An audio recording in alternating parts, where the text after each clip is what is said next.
Good Morning Night Vale is brought to you by The Disappearances of Lydia Fontaine, a new independently produced and crowdfunded 10-episode original audio drama.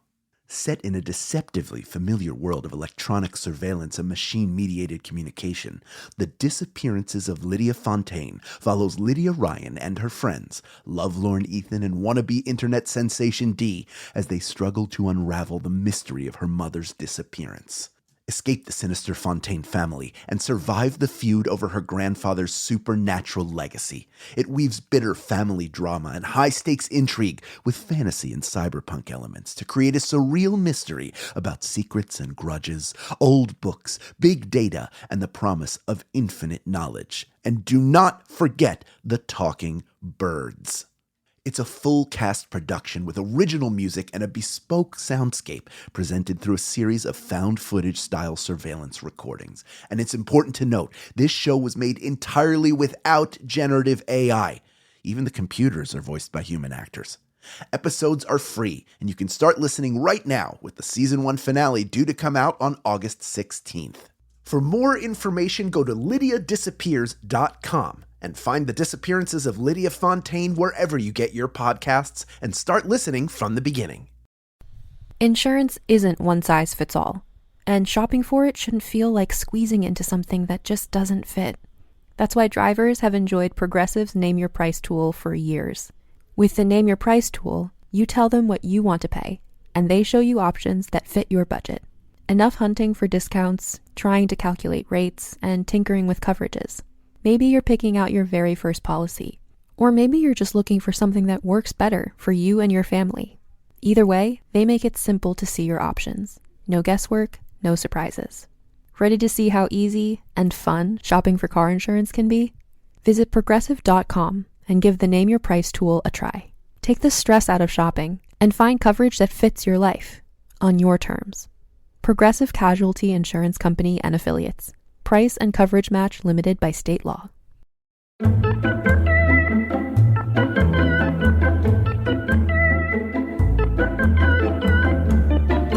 What makes you you? Good Morning Night Vale.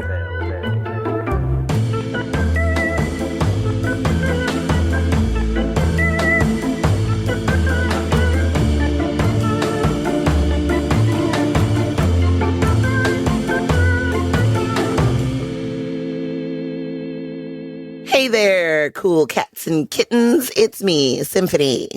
Hey there, lukewarm hounds. It's me, Hal. Set up. What up, frozen ponies? It's me, Meg. How are y'all doing? Frozen ponies is what I used to call carousel horses. So Perfect. That's hilarious. So yeah, we friends have gathered here again. We've met on the first day of November in our time to speak to you about episode 171 of the Hip Popular podcast. Welcome to Night Vale. And we are going to talk about it. At first I thought you said the hip hop. Yeah. If only. The hip hop podcast. Yeah, at this point in history, A Tribe Called Quest has just been as being inducted into the Rock and Roll Hall of Fame. So this is a good time to start our hip hop podcasts, as we are going to talk about episode 171, Go to the Mirror. We're also going to talk about Low End Theory at some point. Yeah. Here's the original episode description for Go to the Mirror. It's, have you ever looked at yourself? Truly looked at yourself? Let's talk about it. Freaky. Talk about it. What an episode. Yeah. Y'all, this episode, first of all, you know that feeling when you hear like an echo, or like when you're watching like a video or something and you open another app and you are watching another video and then you can hear like the sounds from the other video. That's literally what I was experiencing. I was like, wait, am I missing something? And I kept stopping the episode to be like, am I hearing the right thing? But yes, in fact, I was hearing the right thing. And this was an amazing episode. It was spooky ooky. Cecil was acting his little tuchus off. And I don't know if I could have done it myself from reading the script. So hard, right? Yeah. Yeah. Yeah. so tough. Yeah, that was my thought. For our listeners out there who have not recently listened to this episode, every line in this episode is a question. Mm-hmm. So the task that Cecil has is to make a cohesive story, an interesting story, by playing every one of these questions. So it's a big old acting challenge. And you just can't keep reading stuff exactly like a question, like with the up at the end. What do you think? Or like, is that true? Sort of thing. Like, just the technique of that is, I found amazing. A lot of traps to fall into. It also feels like the concept of it feels like an improv exercise. All right, we're going to do all questions. You're going to try to see how long you can keep. The whole thing of improvising, for those of you who have improvised before, you're not supposed to ask questions because usually you're putting the burden of information on someone else rather than giving them information. So it's very difficult for two people to pull off a scene where they're only asking questions of one another, because at a certain point, nothing's really being established unless you have people who have been doing it for a long time and know sort of their way around it. So the fact that he pulls it off to that level is really impressive. Also, the sound design is incredible. Mm-hmm. And for me, it felt a lot. I could very easily place this in the summer of 2020, because there is still this sense of, there's a real isolation to it. And it captures in sound and feeling how we all felt being separated from one another. Even, I was lucky enough to have Jennifer here with me, but still, like, we are alone. And there is a sense of solitude, like a eerie solitude that permeates this in a really great way. Yeah, it almost feels like he's in an echo chamber of a room, or like some sort of, he's always in the radio station, which is not always, but when he's in the radio station, he is alone generally. But I don't know, this felt more like he was in like a sealed room. Do you know what I mean? Like, like the sound was bouncing back, or like he was just alone. Or like what it would be like to be inside someone's head and their like thoughts, like the doubts, the questions, like all those things that come up. And he was dealing with some pretty heavy topics, especially, we've in the specific part of this podcast, we've heard a bit about his relationship with his mom, but in the live shows, that is dealt with a lot in The Haunting of Night Vale, a lot more. You get a little bit more in depth, but talking about, his relationship with his mom was kind of like heavy, I thought, as part of the subject matter of this episode. Mm-hmm. Yeah, whenever we talk about Cecil's past and his upbringing, there's tension there, there's trauma there, and then there's also like the mirror thing there. Whenever we're like looking back, we do talk a lot about mirrors and Cecil's fear of mirrors, and that usually is sort of tied together with his past and his age. They're all sort of in there, so it makes sense that like when looking at a reflection of yourself, it's not what you think in your head it should be. It's like, that's a very scary thing. Yeah.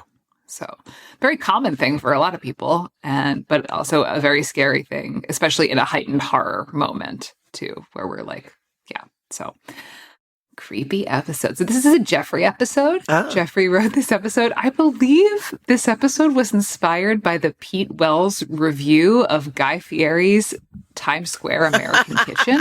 Yes. What is it called? Yeah, it's called Guy's American Kitchen and Bar. This is a review published by the New York Times food critic Pete Wells in 2012, and every sentence in this review is a question. Speaking of about Guy Fieri's Times Square American Kitchen and Bar. Wow, that's different than Flavortown, correct? It is different than Flavortown. It is. I've eaten there. You ate there. Yeah, I knew that you had eaten there, and that's why I was confused. I was like, "Is that the place that Hal and Mark ate that one time?" That is where we went. Yeah, it is one of the worst restaurants I've ever been to that didn't give me food poisoning. Everything was bad. The restaurant was almost empty, and not only was it bad, but it took forever to get to the table. What do you mean get to the table? I don't know what. I mean, like, we ordered the Italian nachos. Oh. in which he puts shredded salami on top and basil. And it's lasagna chips. Yeah, it's terrible. It's so bad. No, it's not. That would be too inventive.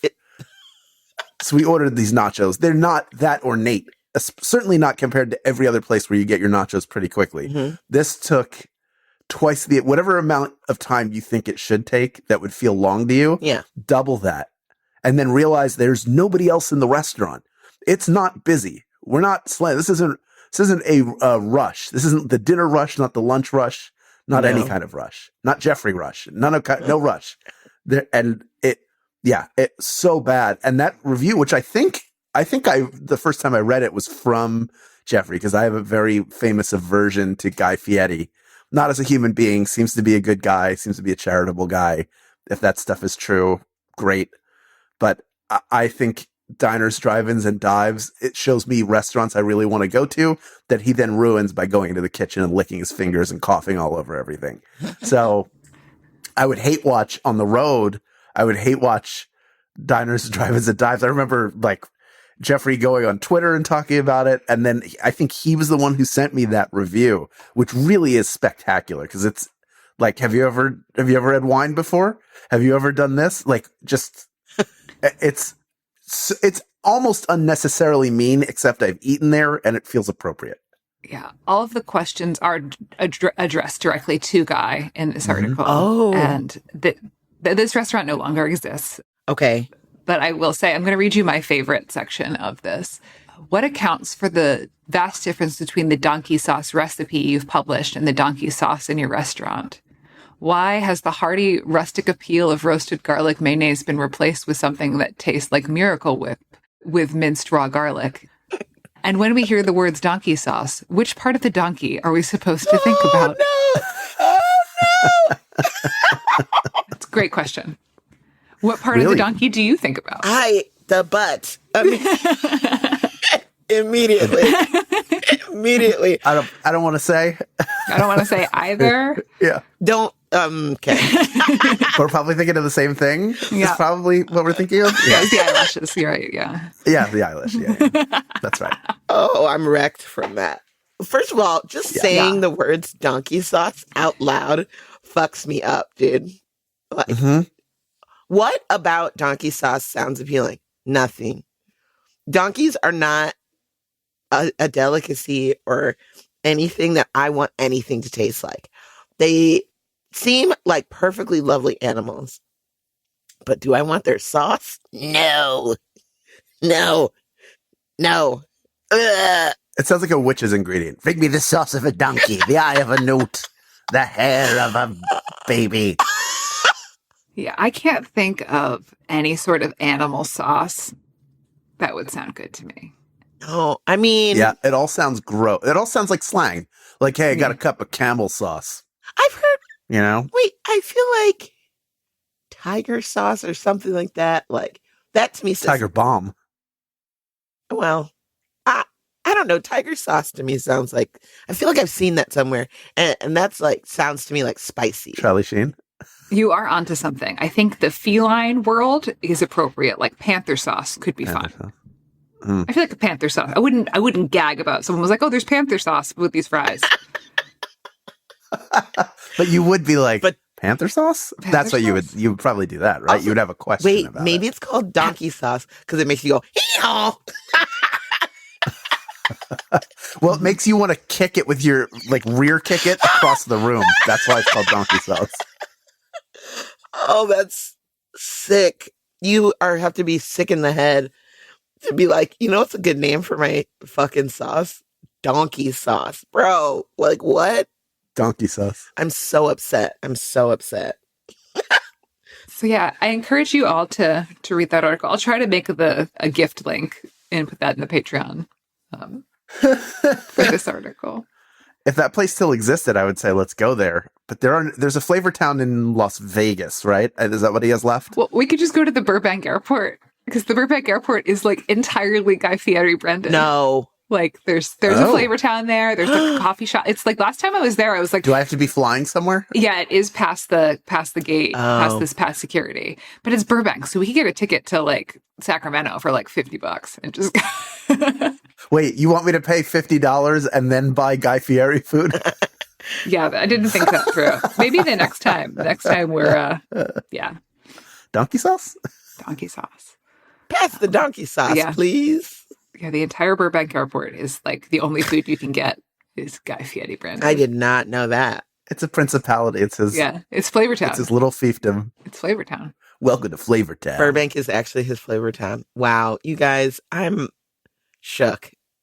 Shooketh. Up next, a conversation with the one and only Disparition. But first, a conversation about this episode's weather. This episode's weather was Flower Lane by Fun Bearable. Great name. Great name. I like the punk vibes. It just gave me very like garage band punk vibes. And I enjoyed that. Also, you know, I like when people sing yell at me. Sometimes. It just makes me feel like I want to get up and like kick a sign or something, you know? Yeah. It does have a really retro punk, like late 70s New York City CBGB's kind of vibe to it. Gritty. I really, really liked it. I like that music. I feel like I like music that people wouldn't expect me to like. Yeah, because I wouldn't expect you to. I don't know if I seem like someone who would enjoy punk music, but yeah, I do enjoy some of it. Look at you out here being versatile. Yeah, surprise. Fun Bearable. I don't know if they're still a band, but this, I believe this song came out in 2019. So they're out of Jacksonville, Florida, and they are still on Instagram. Okay. But they haven't posted in a while. Their bio on Instagram is rereading your old live journal at 3 a.m., but in music format. Not wrong, actually. So yeah. Like literally not Heck wrong. yeah. Heck yeah, Fun Bearable. Heck yeah. You know, the great thing about bands too is like, think about all the people who've been in bands like before they're in like the big band that they like are most well known for. I think about that all the time. So it's like when bands either break up or they haven't been producing music, I'm like, maybe they're just working on other projects, you know, or they've moved on to try something else, or they're just taking a break from this general experience. And I enjoy that. So good luck to you, Fun Bearable, as we wish good luck to all bands. That's right. In the club, we're all fam. We all fam. What? In the club, we all fam. In the club, we are all family. Stay right there. Good Morning Night Vale will return after a brief break.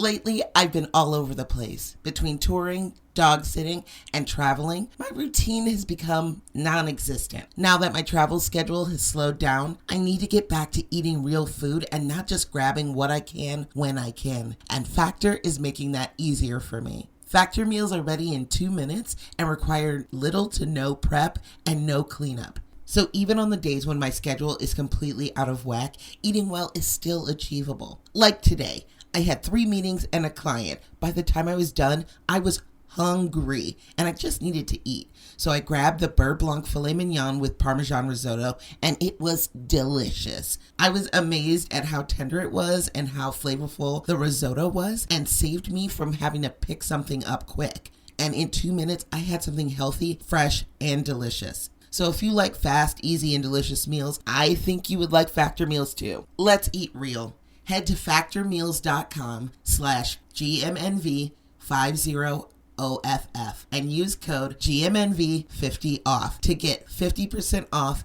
and 1 free breakfast item per box for 1 year, while supplies last until 10/31/2026. That's code GMNV50OFF at factormeals.com. GMNV50OFF at factormeals.com. See website for more details. Hey, John. Hey, Stephanie. John, welcome. Thank you so much for joining us today. Audience members, friends, fans, family. Enemies. Today we have enemies. Today we have John Bernstein joining us, also known as Disparition. Woo! Yeah. thank you for taking the time to join us for this episode, and also for specifically requesting to be the guest on this episode. That makes our job very easy when we don't have to be like, well, who wants to talk about this, or who wants to compile a fan zone about this? So we've been eagerly awaiting your joining us for this segment of the show. After listening to this episode, I now understand why you very much wanted to be a guest for this episode. At first, I was like, it seems like a weird one to pick. And then I listened to it and I was like, oh, it's because there is a tremendous amount of sound design in this episode. Yeah, it was a lot of fun. Yeah. How did you plot it out? Like, what's the method just overall before we get into sort of specifics? Because as soon as I listened to it, I was like, oh, I know why John wants to be on the show, because the sound design is insane and it's great. I have two questions. That's the first one. I'll ask you the second one. So this one is quick. You know, most Night Vale episodes have kind of a particular structure where Cecil goes through kind of regular segments like the traffic or children's fun fact science corner and things like that, or certain guest segments. And then there are other episodes that have a very different feeling or structure where he's kind of just doing one thing throughout the whole episode. And it's one continuous story, one continuous piece. And so my approach with this was it had to be, except for the weather break, it had to be one basically continuous piece that builds and changes under the whole thing. So it's basically two like just long pieces of music, like the pre-weather and the post-weather. And I just kind of decided based on the content that this needed to be a very, musically pretty dark.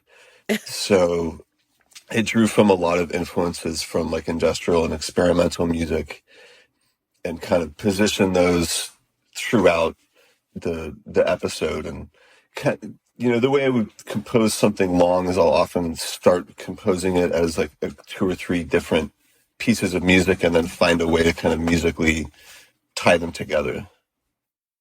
I'm curious when you're putting music together for an episode like this, how much are you thinking? This feels like when you're wearing headphones that you feel kind of enveloped by it, as opposed to like I've listened to it in the car as well, and it's there and present. But it really, like, how much of it are you thinking this person will be wearing earbuds or headphones, and I want it to like sort of wrap their whole head up? So what I did with this episode was I kind of encouraged people to go back and listen to it carefully by putting a whole bunch of like reverse passages of Cecil and kind of subsonic voice stuff in there, because I knew from past experience that at least some of the fan base will actually like not only go back and re-listen to stuff over and over again to kind of pick up pieces of information, clues and additional context and stuff like that, but I've even seen people put parts of the episodes in like spectral analysis programs and stuff to kind of look at the audio content that way and, you know, see if it means something else from that. So I kind of figured, I mean, I know that like the way I kind of mix the show, I figure most people are listening to like just normally, most people are listening probably with the earbuds that came with their phone or in a car. Those are probably the two most common places people listen to podcasts in general. So I always have that in mind for every episode. I'm thinking of those kind of two formats. And usually when I'm doing the mixing phase, you know, I mix both with speaker monitors and with nice headphones like these, but then I'll usually, before I send out the final files to everyone, I'll listen to it with kind of some smaller earbuds, or I'll listen to it in the car just to make sure it sounds good in those environments.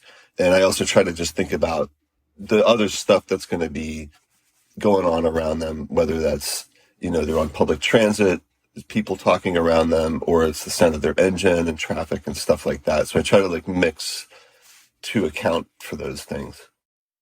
So I will say this episode definitely benefits from popping, if you have a nice pair of headphones, popping them on and getting the experience that way. So if you're giving it a re-listen, definitely put on the nice headphones if you got them, if you're a podcaster by any chance.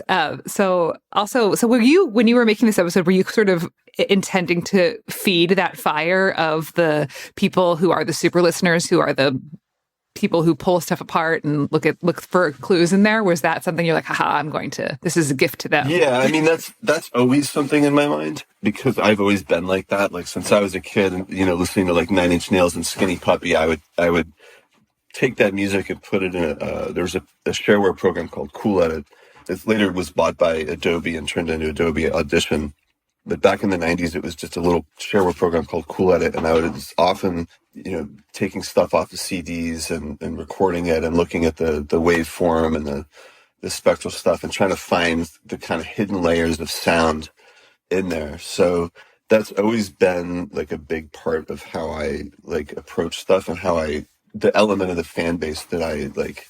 It's not like I try to appeal specifically to that element of the fan base, but they're often in my mind. In this episode, I normally try to stick to a pretty standard form and keep the music kind of in the background.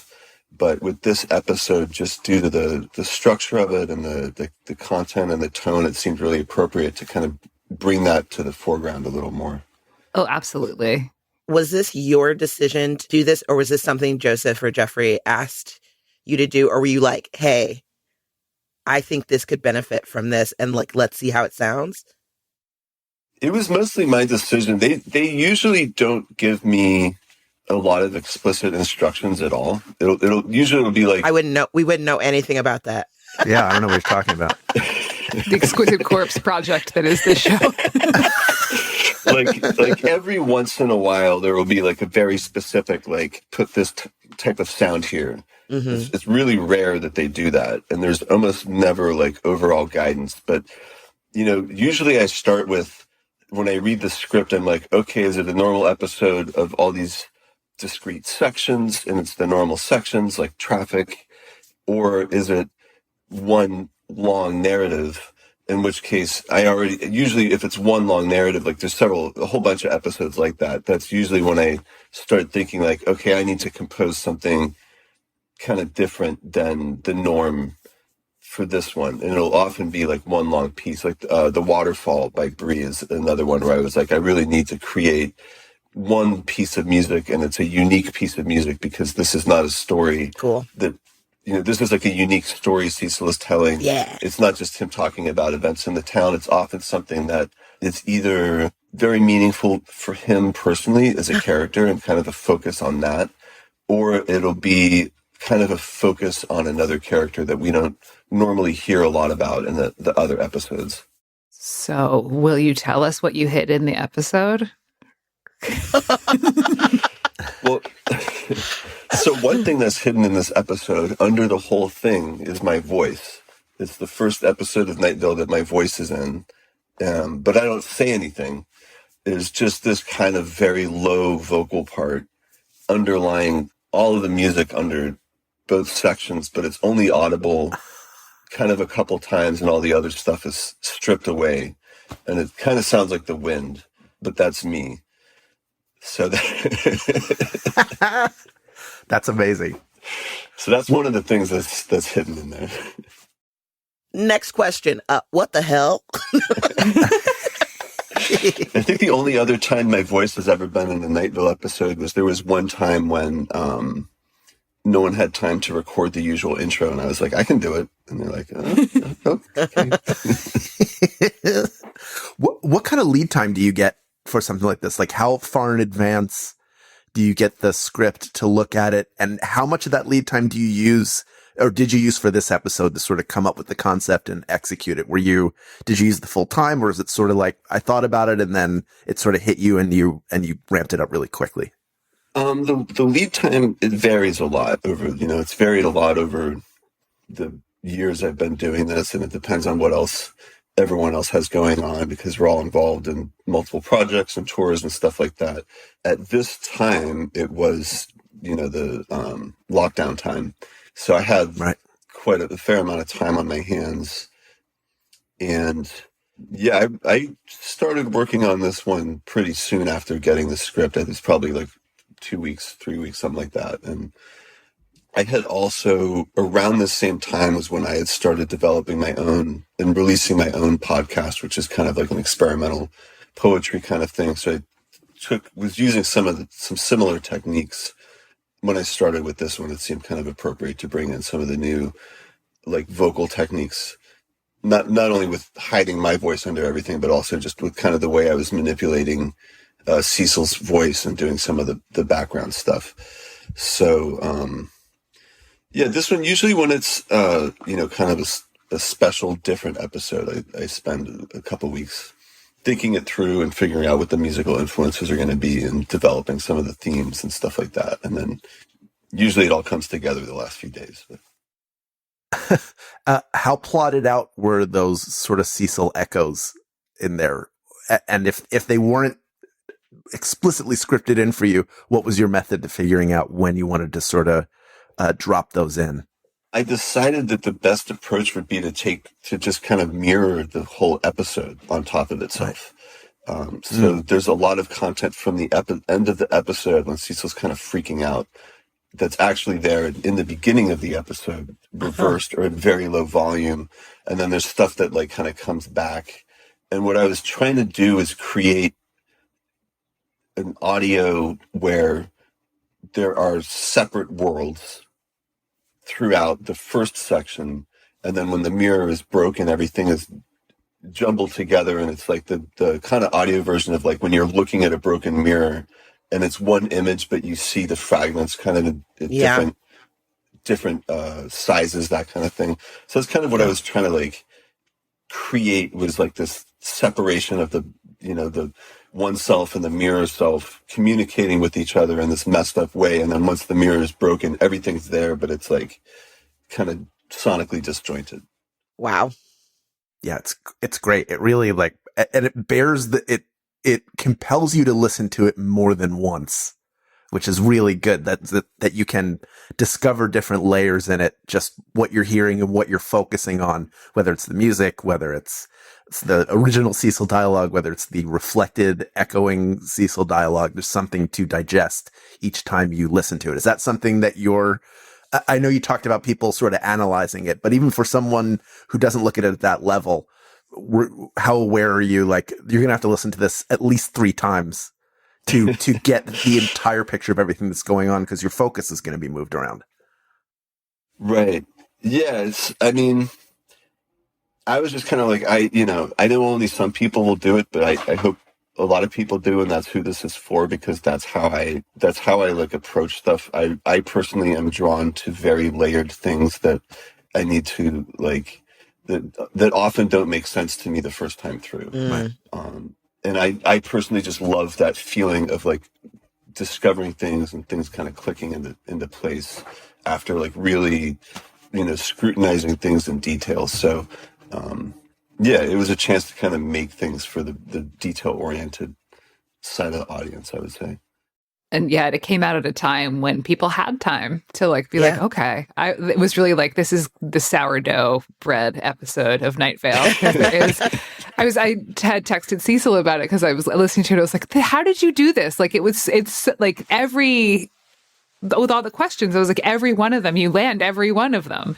And he's like, yeah, it was a challenge. It was Jeffrey gave himself a challenge to write this episode that was all questions. It was a challenge for me to figure it all out. And it was really fun to find new ways to make each question a discovery. And then obviously it was a challenge for you, John, where you got to apply so much craft to this 30-minute episode.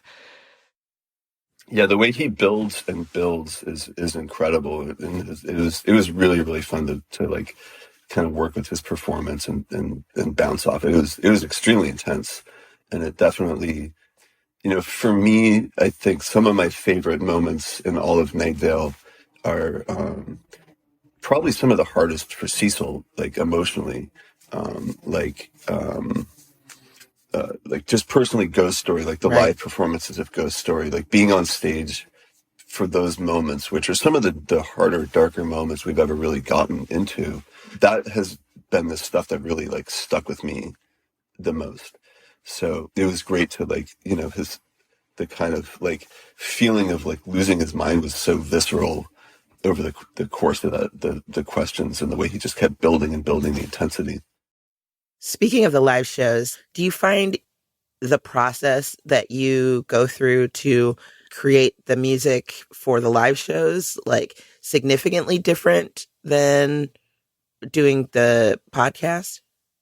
Yeah, definitely. Because for me, live performances and what works in a live performance, I feel like I don't really know what's working until we've done it a couple times. Yeah. Like until I write everything in advance, and then we have a rehearsal, usually like one or two run-throughs at your guys' house, Meg, or at Jeffrey's place, and we go through it, and there's like a couple tweaks to the text, usually just like one or two lines, but it usually doesn't change a whole lot. And musically, it doesn't change a whole lot until I really feel what it feels like to do it on stage. And I don't rewrite anything, but I just kind of start changing the way I bring things in and out and the way I bounce off of Cecil and things like that. And I would also say like the live shows tend to have more like different moods in them. Like they have a few moments of darkness and a lot of moments of levity, and they are definitely, oriented around getting the audience to laugh and to react. So it's a very different kind of mood being created. And I often find myself trying to create a lot of different things in a live show, a lot of different kinds of sounds, rather than like one intense mood that lasts through the whole thing like I did with this one. Okay, for sure. Yeah. What other episodes that you've worked on do you want to shout out as ones that you have applied similar stylistic choices and craft choices to? Let's see. The Waterfall is definitely one of the ones that sticks out in my mind. Radio Jupiter. Love that episode. Radio Jupiter's coming up too. I think we're a handful of episodes away from Radio Jupiter. So yeah, Radio Jupiter was one where I decided to do kind of more of like a prog rock, psych rock kind of sound and do a new theme and stuff like that. I'm excited. There was one, I think it was the 9th or maybe 10th anniversary episode where we had like a ton of guest parts from all these other podcasts. Yeah. And like, there was like a couple cases where they're like, we're going to send you our own sound design because we don't want anyone else touching our sound. But most of them, I was just like, well, I guess I'm imitating the sonic palette of like 10 different podcasts. Many of them, not even fiction shows, like a completely different style of show than Night Vale. So that was a really fun challenge to just try to like do a ton of different styles of podcast sound in one episode. There was another one, I can't remember the name of it, but the whole thing was an AM radio show. It was during the plot where Joseph went to Night Vale like as himself, and he calls into this AM show. And that one was fun for me. That one I feel like I tried to be very detail oriented about it, and I'm like, I don't think anyone's going to get this because I like really meticulously recreated the sound of AM radio from like the 80s or 90s, and I was like, I don't think anyone in our audience actually listened to much AM radio, so I don't know if they're going to like recognize the kind of like the tone I put on the voices, but I was proud of the sound. I was like, I really nailed that old school AM sound on that one. It's so interesting to me that we've been doing the show for quite some time, and it has a very specific sound, but there is still so much room within that sound for you to find new things and to meet new challenges and to bring in, various influences. I think that's pretty neat, your work that you put into this. And yeah. It's a lot of fun. Oh, there was just one by Brie that was, I did more of a psychedelic. It was the John Peters episode. With Mark. Yeah. I wrote all new music for that and took a kind of like 70s psych rock inspiration from that one. It was a lot of fun to do with a bit of Morricone thrown in. Nice. I love where you get all your influences from. For those of you who don't know Disparition personally, which is most of you, he is probably the most, like, the deepest cut of like musical knowledge that I have ever met. And can you just, you've already mentioned some of your like influences, but let's say top 5 musical influences. Man, it's hard to narrow it down. I mean, I can say like, I know for episode 171, I was definitely, there's kind of some nods to some specific artists in there, like Muslim Gauze, a project by Bryn Jones, who's a British experimental musician from the 80s. The first half, or the first 5 minutes is definitely kind of a tribute to him. Coil, another huge industrial group. The Moment in 171, where there's kind of a marimba-led melody, is a reference to Coil. And there's some other references to Skinny Puppy and Diamanda Galá. She was an experimental songwriter and performer. She was more active in the 80s and 90s, but she's an incredible experimental vocalist and pianist. So those are kind of the big ones for that episode. Also Black Tape for a Blue Girl from a goth label called Project. But yeah, these days I'm into just a lot of different stuff. There's a group from Mali called BKO that I'm really into, a rock band called All Them Witches. I like the sound of that. Let's see. Just saw Public Memory do a really good performance. He's great. Electronic musician. Cruel Diagonals. Yeah, I don't think I could narrow it down to 5 people or five musicians. That is an amazing run. Yeah, all of those. I wouldn't know one of them. You knew one? Skinny Puppy was the only reference I knew. I was like, I've never heard of any of those, but now I'm like scribing them down. I'm like, okay, maybe I should listen to that. That's probably tight. Yeah, I wrote them all down. I will share them with our Patreon audience.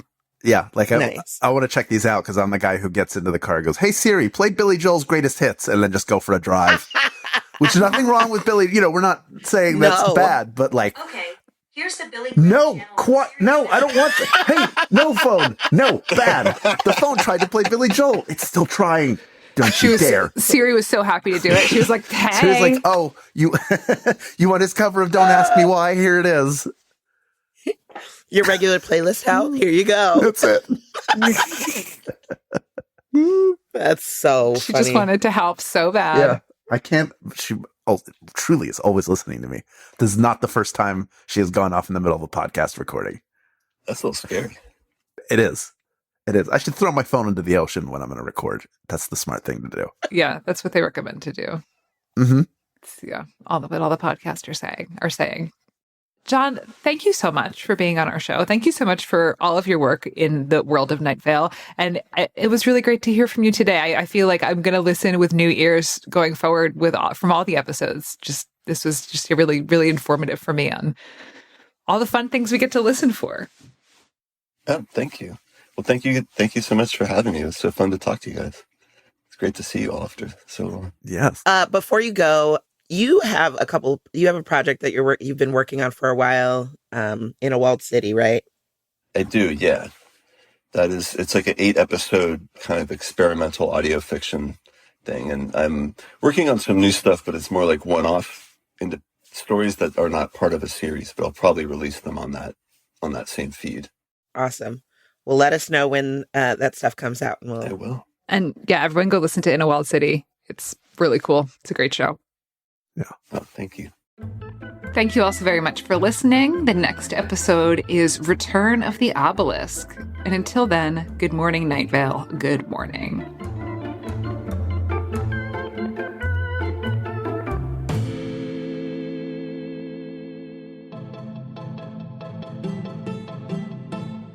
Good Morning Night Vale is a Night Vale Presents production. It is hosted by Symphony Sanders, Meg Bashwiner, and Hal Lublin.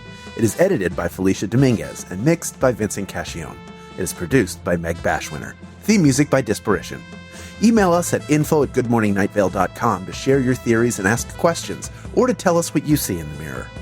This show is powered by our patrons, like Celia, Ashley Stern, Avery Lewis, Ira Tanner, and Belinda Matthey. If you're interested in supporting this show in exchange for lots of fun, exclusive Insider Hyper Cool Kid content, check us out at patreon.com/goodmorningnightVale. For more info on this show, go to goodmorningnightVale.com. Special thanks to our guest this week, Disparition, and to Joella Knapp, Jeffrey Craner, and Joseph Fink. Calzone ingredient of the week is donkey sauce.